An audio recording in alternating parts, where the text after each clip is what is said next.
ይነበብ መጽሐፉ ነው። ብዙ ሰዎች የሕይወትን መጽሐፍ ይዘው ቁጭ ብለዋል። መጽሐፉ ትራስ ቢሆን አይናገርም። መጽሐፉ ሊነበብ ይገባዋል።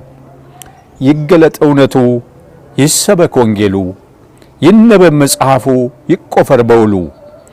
ሕይወትን የያዘው ተልኳል ሁሉ፣ የሰው ዘር አይለይም ለእከሌ እያለ።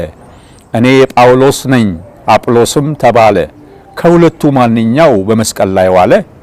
ጌታ ብቻውን ነው የተንጠለጠለ፣ እኛን ለማዳን ሲል ዋጋ የከፈለ።